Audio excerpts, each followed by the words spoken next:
Good afternoon and happy Memorial Day. I'm Jolie Whitney. Due to the holiday, there's no new news today. Instead, we're bringing you an extended visit across the fence. We begin with a story from the top of Vermont, Mount Mansfield. UVM owns nearly the entire summit ridge of the mountain, approximately 400 acres in extent, most of which is above 4,000 feet. Ben Willis hiked with all his camera gear up and down the mountain to tell this story of an effort at UVM called Summit to Shore. Here's Ben.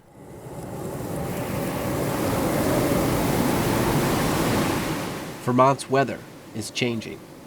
Record-breaking snowfall, winter rain, and floods. Communities are feeling the impact. But a project at the University of Vermont is helping researchers track snowfall and snowmelt dynamics across the state. Installed in 2022, the network includes 22 stations tracking snowfall from the summit of Mount Mansfield to the shores of Lake Champlain. I just wanted to kind of get out to this view point right here because this is where you can see Burlington, Juniper Island, Lake Champlain, all the different places. Josh Benish, the Associate Director for the UVM Water Resources Institute, has been closely involved in the Summit to Shore network. The UVM Summit to Shore Environmental Observation Network is a project that's funded by the Cold Regions Research and Engineering Laboratory that's focused on measuring weather and snow at different elevational gradients spanning from Lake Champlain up to Mount Mansfield and across into the Northeast Kingdom of Vermont. The project focuses predominantly on melting snow dynamics, and so how snow is melting along the elevational gradient and how it can lead to a flood potential due to that melting snow. Benish will be our guide as we explore the Summit to Shore network, and we're starting here at the top of Mount Mansfield, UVM's oldest and highest natural area. It's a fitting place to begin, not just because it's home to the highest monitoring station, but because Benish has a personal connection to this place. From a young age, he's been coming to Mount Mansfield and has developed a deep appreciation for the university's early efforts to conserve this land. The University of Vermont acquired this 400 acres on top of Mount Mansfield in 1859. This was at a time when land conservation really wasn't a thing across the United States. It was 20 years before the conservation of the Adirondacks in New York, 13 years before the conservation of Yellowstone and national parks, and it was 3 years before the university even became a land grant institution. But the university kind of made a commitment to the conservation of the rare plants and rare natural communities that are up here by purchasing and conserving this area for scientific research. And it really places the university as a pioneer in the land conservation movement. UVM's legacy of environmental stewardship has made research like Summit to Shore and other projects on Mount Mansfield possible. This is the summit site for the Summit to Shore Environmental Observation Network. So we're about almost 3,900 feet in elevation at this particular location. And we have our tripod meteorological station, complete with temperature, relative humidity, wind speed and direction, solar radiation, snow depth, solar panel to charge the battery, data logger, and it's also connected to this snow scale.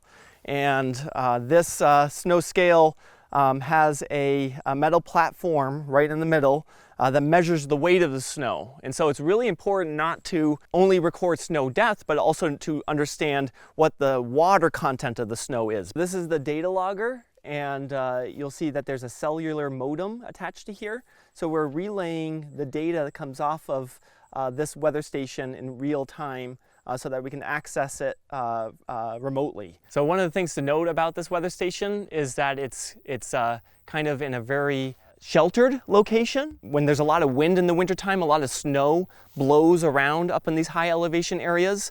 We chose this location right here because we're in a very sheltered spot. and so snow can accumulate here, and it's also very close to the snow stake, which is just a few hundred feet away right here. And so because it's sheltered, we're able to see how snow is accumulating throughout the winter season, and that's why, yeah, we have it located at this spot. Having accurate, real-time data on snow depth and density on Mount Mansfield can significantly impact people's lives, especially during events like the December 2023 floods. We had a lot of snow up in the mountains, and then suddenly it rained for like a day, and all of that rain fell on a lot of snow that was up here on the mountain and led to significant flooding events downstream. And so having kind of real-time networks like this will help support the River Forecast Center with the National Weather Service and emergency responders with the state to better predict how streams will respond to flooding events that are related to snow. This is not the only weather monitoring station on the summit. This year marks the 70th anniversary of WCAX having a facility and broadcasting up here from the top of Mount Mansfield. Just adjacent to the facility here is the National Weather Service site, and they have a precipitation logger here. And then with our UVM project, we installed this new heated rim rain gauge that's up here that is kind of measuring precipitation. And it's going to be able to melt precipitation in the winter as well to get more accurate precipitation measurements during the winter season. So we're really thankful to WCAX for supporting our Summit to Shore project. Our spatial analysis lab team stores their drone inside the facility over winter, which has been really helpful for them to get up here, have the drone, and be able to fly it for their winter inventories. They come up here, they fly the drone over the Ranch Brook watershed and other parts of the mountain to identify how deep the snow is across the entire valley and mountain ridgeline. So we're able to really kind of expand our resolution of having on-the-ground observation at certain points, be able to then connect that to what the spatial analysis lab is doing across the entire mountain. From the summit, the network follows the mountain down to lower elevations, where Josh leads me to a team of graduate students working to upgrade one of the monitoring sites. My name is Jacob Ledoux. I'm a first-year master's student at UVM studying civil engineering.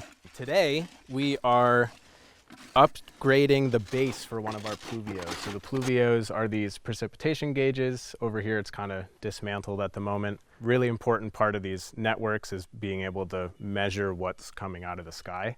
How we're upgrading it is we're going to pour some concrete so that it doesn't shift over time, it doesn't fall over. But we also want these to be as stationary and level as possible because that increases the accuracy and precision of our measurements. My name is Maddie Torrey. I just started my master's program at UVM this fall in civil and environmental engineering. Snow's been studied pretty heavily in the West, so we're in a really cool position to be contributing towards the knowledge of snow in the Northeast, which is kind of understudied. I just love the environment, and snow's been a big part of my life growing up skiing, so I'm stoked to be able to be working on studying the snow and climate change impacts for the snow moving forward. But long before these high-tech tools, Josh shows us a site on Mount Mansfield where for decades Vermonters have measured snow the old-fashioned way. We're going to walk up a section of the toll road here just to take a look at the snow stake. It's a long-term monitoring spot where snow has been continuously monitored since 1954. We get snow measurements every 10 minutes. Every single day, someone stops by to take a visual reading on the snow stake here, or the National Weather Service has a camera pointed at the snow stake, so they're able to get the data and see what the snow depth is at any given time. And the relationship between our UVM monitoring site and here is almost one-to-one. It's almost perfect. So we're really able to kind of connect some of the more sophisticated real-time monitoring that we're doing on the mountain to this long-term monitoring record that dates back to 1954. So here we are, the Mount Mansfield snow stake. You can see this is the old stake is to the right here. They added another stake to the side that's a little bit more modernized, but you can see all of the different foot marks that go all the way up to 12 feet. Sometimes the snow does get that high. And just a few months later, the snow almost did get that high.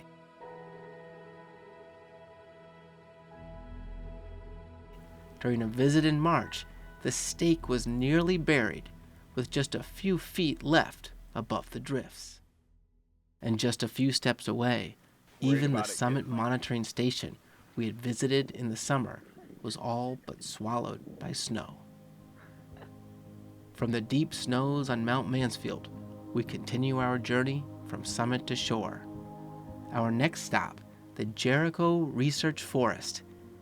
Here, graduate students keep the Summit to Shore network running. I'll try it on the other one. Okay, yeah, let's test it on the other one and then we can put the new sensor in case. My name is Anna Gruns. I'm a master's student at the University of Vermont in the Civil and Environmental Engineering department. And I am in my last semester of my master's, and I've been working with this project for the past 2.5 years. I originally started as a research technician on the project and worked on getting all of these stations installed. So today we are visiting our stations at the Jericho Research Forest, where we have 2 co-located sites. One is in a clearing and one is in a forest. So we have somewhat redundant measurements, but we're looking at how it's different between in an area that doesn't have forest canopy over it versus under it. And today we're mostly working on fixing some of the issues that we were having with sensors. And then we also collected some manual SWE measurements, so snow water equivalent, or SWE is what we call it. And having those manual measurements allows us to validate what our sensors are giving us. Okay, so if you want to write down tear weight of 1.54. And the sensors give us a really good temporally continuous idea of what SWE is doing, but we want to be confident in what those sensors are telling us. As far as data collection goes, it's definitely been a little more difficult this year. We've had a lot of our sites get buried. If the sensors aren't buried, the solar panels are getting covered with snow pretty often. At this point, like, our batteries are at one of our sites under about 3 meters of snow, which is a lot to dig out if there's an issue down there.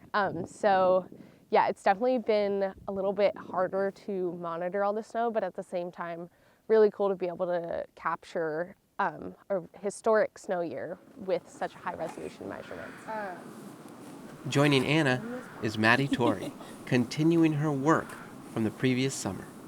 So this has been my first field season out in the snow, getting to troubleshoot and fix up some of the stations, and it's been great to learn alongside people like Anna and get a chance to get involved in the snow network. In Vermont, this is the first long-term monitoring network we're trying to set up.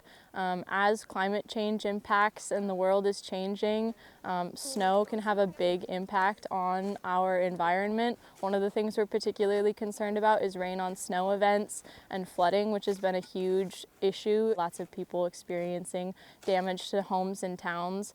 So being able to better understand the dynamics of snow and rain and how those play out during the winter can be really important. The network stretches from summit to shore, capturing the full range of Vermont's weather.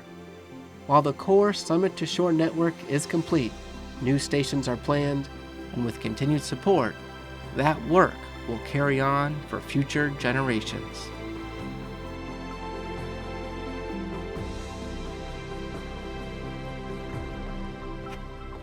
For Josh Benish, this effort is about more than collecting weather data. I'm kind of thrilled to be able to play a role in helping ensure that the research that we're doing is having a profound impact on how we care for these natural ecosystems, but also improving our society so that we can be more resilient to a changing climate. From summit to shore, UVM's network helps us understand a changing Vermont. On the shores of Lake Champlain, I'm Ben Willis with Across the Fence.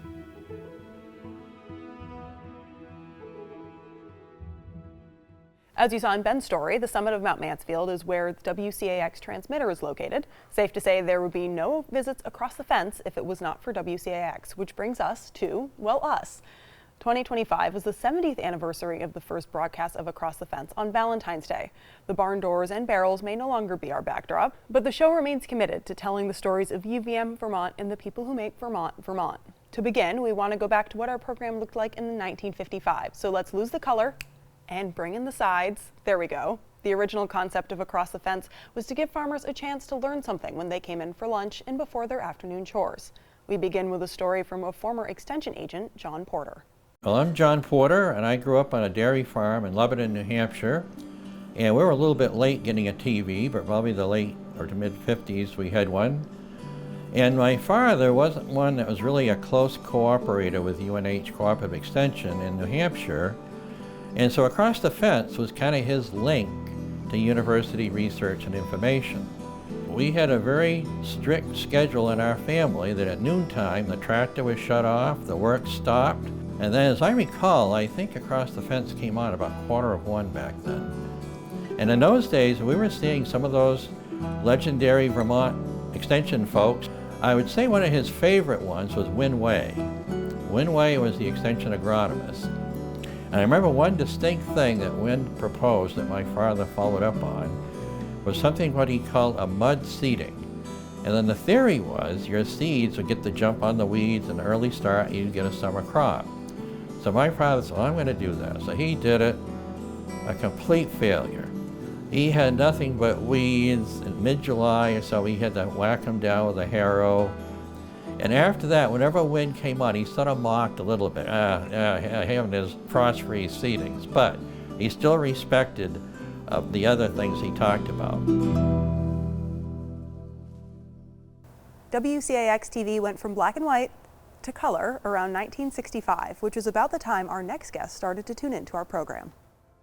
Good afternoon, everyone, and thank you for choosing Across the Fence. I'm Will Michael, and I joined Across the Fence in 2001 after about 18 years with the WCAX News Department, and I stayed with you and Across the Fence for about 20 years. As a kid growing up in elementary and later in high school, it's now the 1970s, and I have friends in 4-H, and that's really my introduction to Across the Fence. My friends were in 4-H, they were on Across the Fence, and I thought that was really cool. And being really honest about it, I was jealous. 4-H kids being on television, that was cool. That ultimately starts from a place of just loving trees.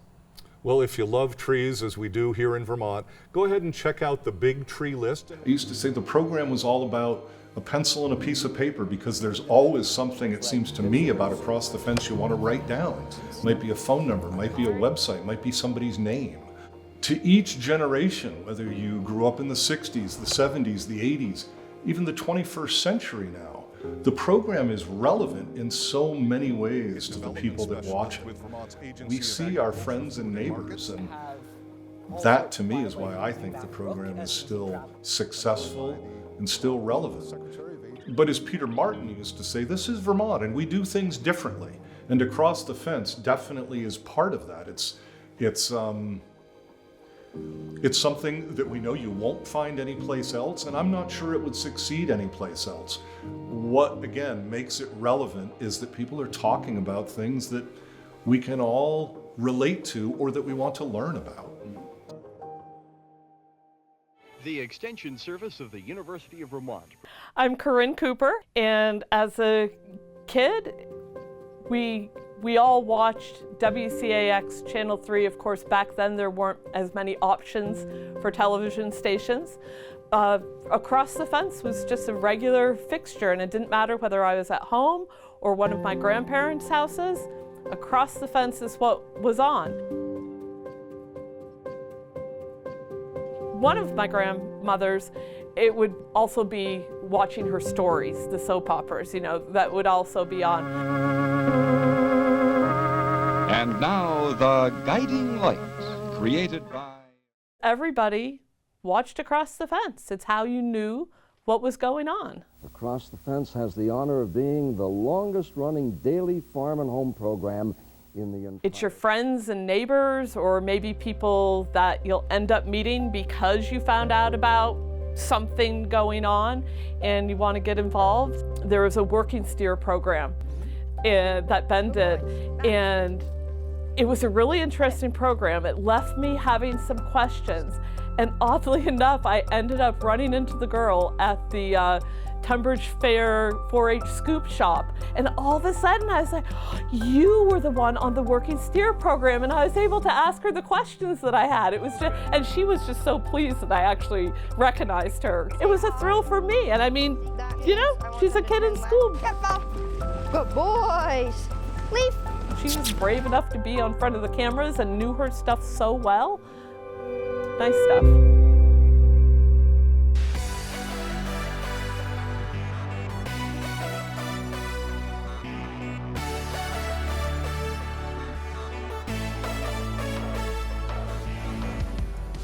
Hi, I'm Stu McGowan. I was the on-location video guy back in the mid-'80s for Across the Fence. Hi, I'm Stu McGowan, and I'm Luke McDowell. And that was right when being able to do remote video actually happened. Meaning, before it all had to be done in the studio. There was nothing remote. And we could go and interview farmers, we could interview people in their own houses. I was the guy who just went out with Lynn Jarvis and taped things in the field, like the voice on pasture system, which is great to talk about, but it's even better to see on location with the guy who's doing it.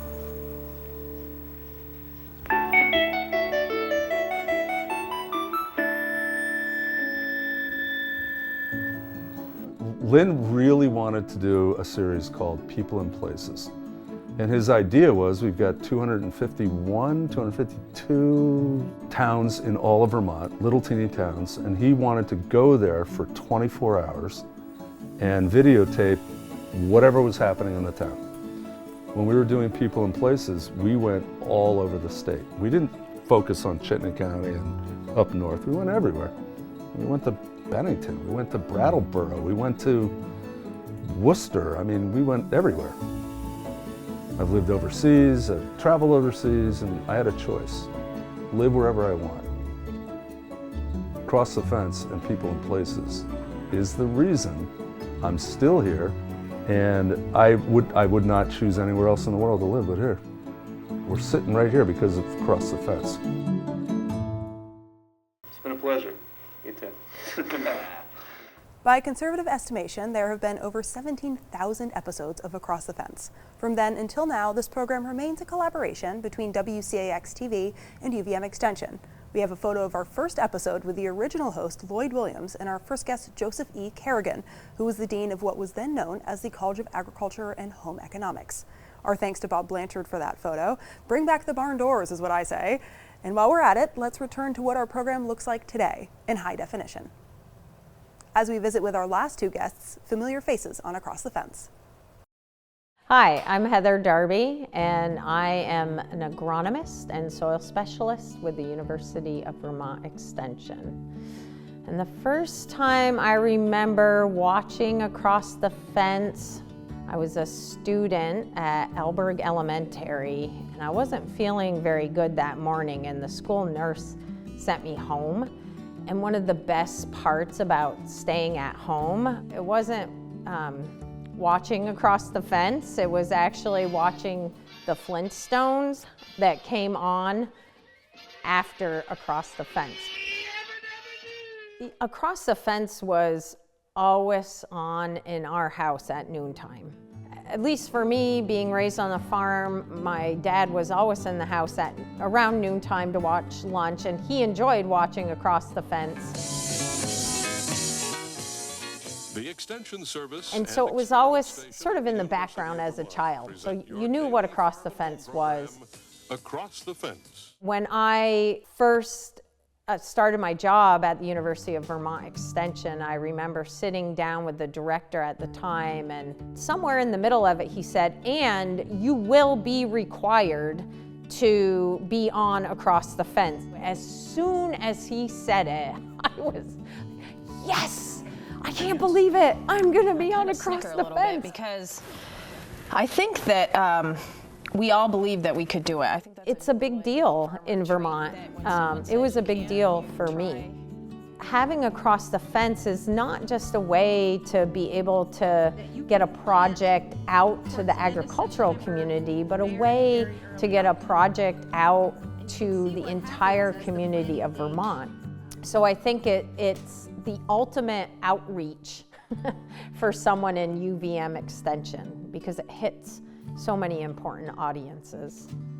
Hi, my name is Roy Beckford, and I'm Associate Dean in the College of Agriculture and Life Sciences and Director of Extension. And I've been here since May of 2021. And the first time I watched Across the Fence was when I was preparing myself for the interview process to come to UVM. I was just bowled over by the knowledge, by the history, by everything that was documented that I needed to know. The thing about Across the Fence is that what it does is that it brings the people who are doing the actual work directly in front of the people who are the beneficiaries of the work. Remember, a land-grant university isn't just about traditional students with a backpack and books going to classes. The whole idea and intent of the land grant was that it would serve the populace, the people out there who are working and doing things in their daily lives.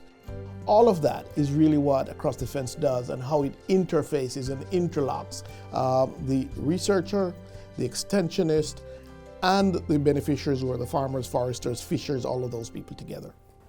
That about takes care of our 70th anniversary program. Our thanks to the crew behind the scenes here at WCAX who makes our program possible every single day. And before we say goodbye, a special thanks to you, our viewers at home. We couldn't have done this without your love and support, and we appreciate it.